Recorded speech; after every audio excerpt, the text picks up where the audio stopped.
Excited na ako at nandito tayo ngayon sa Casa Real sa Lingayen.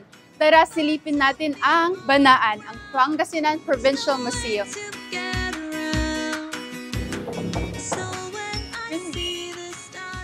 Oy, Sir Nads! Hi, Kamusta Rona! po? Good morning! Okay, welcome dito po sa Casa Real kung saan nandito ang ating Pangasinan Provincial Museum, ang Banaan. Halika, silipin natin. Tara po!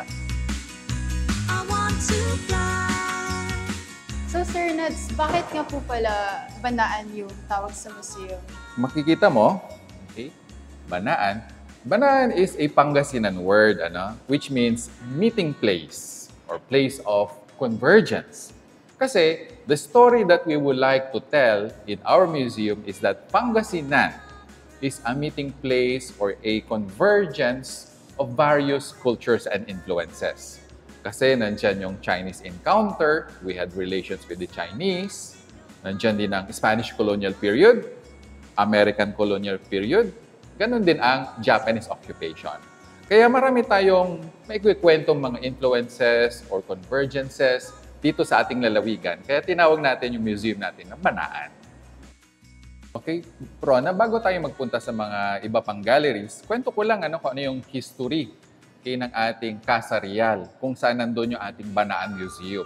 Kung makikita mo, ito yung mga machuca tiles, ito yung mga original tiles na ginamit dito sa ating museum or dito sa Casa Real. Okay, these are century old, Kaya ito rin yung naging inspiration ng ating museum logo na pinakita ko sa iyo kanina. Okay? Machuca tiles, galing yan sa Spain. Okay? At saka ang machuca tiles, ito yung tinatawag natin hand-painted cement tiles or baldoza mosaicos. Nung ni-restore itong ating Casa Real, okay, iningatan po ito at saka ibinalik yung mga pwede pa. So yung inaapakan natin ngayon, okay, ito yung mga century-old na machuca tiles. But since yung iba hindi niya na kayang sakupin or malagyan yung mga ibang rooms natin dito sa ground floor, we had them reproduced. So ready ka na ba na ikutin yung mga iba pang gallery? Ready po. Sige, let's go!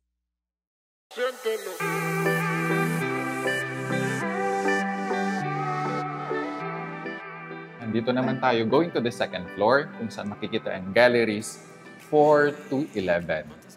Yeah, so we have more galleries upstairs. Second Okay, floor yeah. po. Okay, this one, ang tawag dito, these are the Pedrachina stones. Pedrachina, okay? These are original materials ng Casa Real natin. Itong mga stones na ito, okay, from its name, Pedrachina, galing sa China. Na ang tanong, paano sila napunta o napadpad dito sa Pilipinas?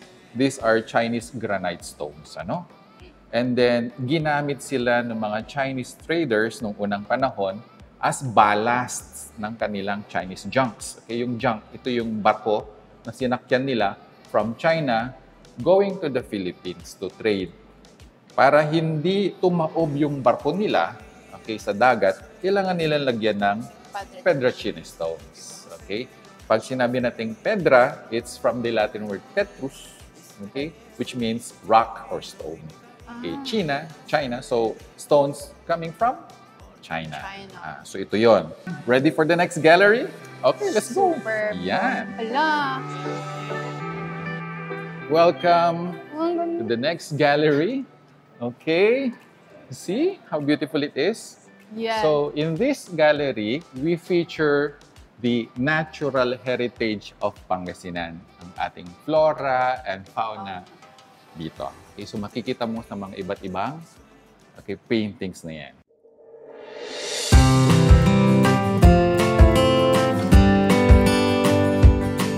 Ito naman yung Casa Real natin. This is the scale model of Casa Real kung nasaan yung ating Banaan Museum.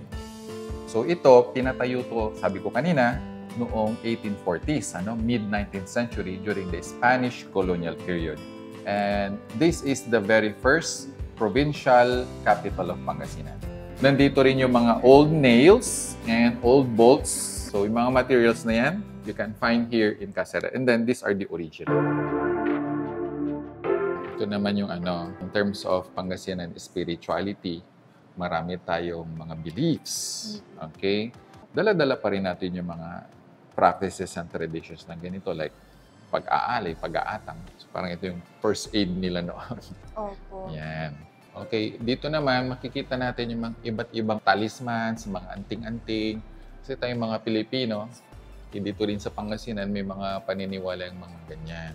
Pag suot-suot mo ang mga yan, malayo ka sa disgrasya, o kay mag-a-attract ka ng swerte, mga ganun ang mga paniniwala natin. O Rona, nag-enjoy ka ba? Opo, sobra po. At maraming salamat po sa pasilip nyo dahil na-enjoy ko po siya. Yeah. At ang dami ko pong natutunan. Dito po mapapatunayan na sobrang galing po ng Pangasinan at sobrang ganda.